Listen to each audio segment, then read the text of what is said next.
ఆదివాసీ సంక్షేమ పరిషత్ రాష్ట్ర ఉపాధ్యక్షుడు. ఈరోజు జిమ్స్ హాస్పిటల్ జిమ్స్ హాస్పిటల్ రోగం కోసం ప్రజలు వస్తుంటే ఈ రాఘవుల హాస్పిటల్కి ప్రజల ప్రాణాలతో చెలగాటమాడుతున్న రాఘవుల హాస్పిటల్పై చర్యలు తీసుకోవాలి.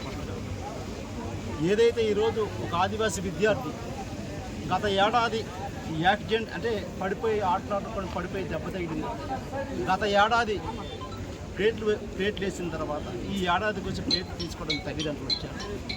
అయితే తల్లిదండ్రులు వచ్చిన తర్వాత ఆరోగ్యశ్రీ వర్తింపు చేయని చెప్పి 20వ తారీఖున ఆరోగ్యశ్రీ పెట్టారు.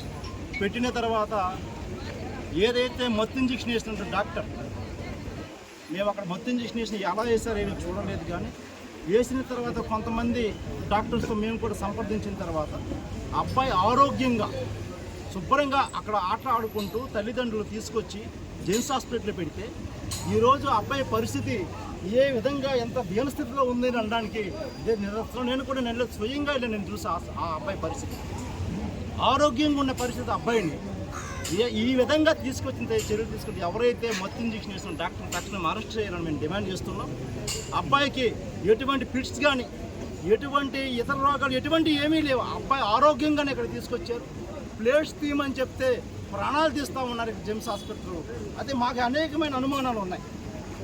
మొట్టమొదటి అనుమానం, అబ్బాయికి జరగవలసిన ఆపరేషను పళ్ళు దగ్గర ఆపరేషన్ జరిగింది, పళ్ళు ప్లేట్లు వేశారు, మరి ఊపిరితిత్తులకి ఎందుకు ఎక్స్రే తీశారనేది ఈ డాక్టర్ సమాధానం చెప్పాల్సిన అవసరం ఉంది. ఎందుకంటే ఇక్కడ చాలా నీట్గా తీశారు.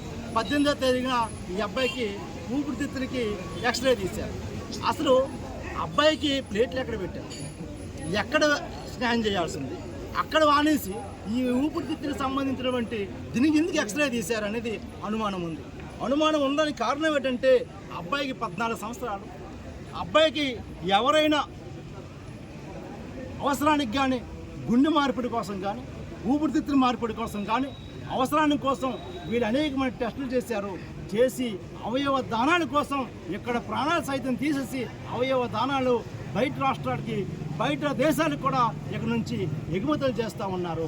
అందుచేతనే ఈ పిల్లలు 14 ఏళ్ళ కుర్రాడిని చంపారు, ఇంకా చావలేదు, వెంటిలేషన్ మీద ఉన్నారు, చంపేసి ఈ విధంగా అవయవ దానాలు చేయడానికి సిద్ధపడుతున్నారు. కాబట్టి ఈ యొక్క ఏదైతే జిమ్స్ హాస్పిటల్ ఉందో ఈ జిమ్స్ హాస్పిటల్ పైన తక్షణమే సిట్టింగ్ జడ్జితో విచారణ జరిపించాలి.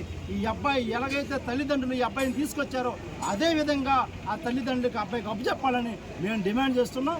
అదే పాటు జిల్లా కలెక్టర్ గారు కూడా కలిసాం. కలెక్టర్ గారు ఒక కమిటీ వేసామన్నారు.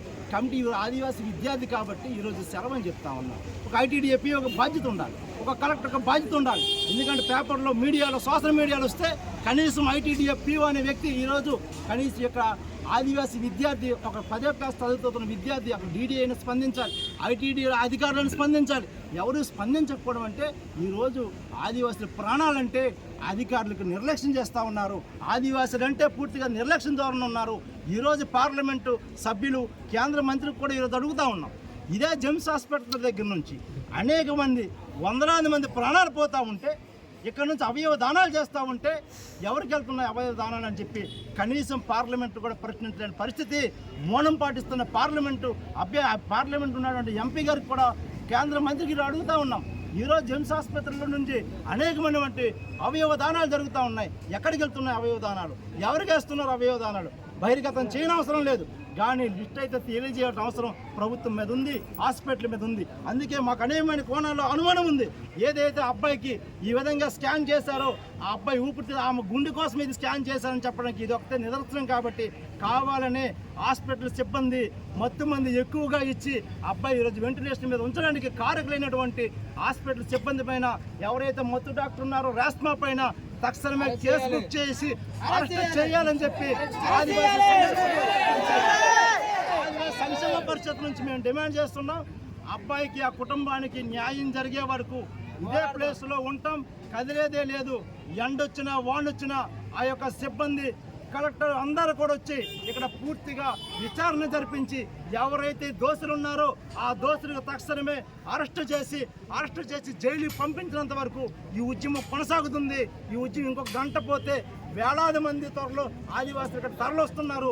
ప్రతి జిల్లా ప్రతి మండలం నుంచి కూడా బయలుదేరారు ఆదివాసీలు. ఇప్పుడు త్వరలో సాయంత్రం అయినప్పటికీ ఇక్కడికి దండోపదండాలు ఆదివాసులు కదిలిస్తున్నారు. దీనికి బాధ్యత పూర్తిగా జిల్లా కలెక్టర్ గారు వహించవలసి వస్తుంది, లేకపోతే విడిచిపెట్టేదే లేదని చెప్పి హాస్పిటల్ సిబ్బందికి హెచ్చరిస్తున్నాం.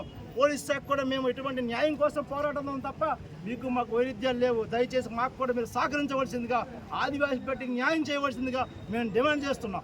జై ఆదివాసీ.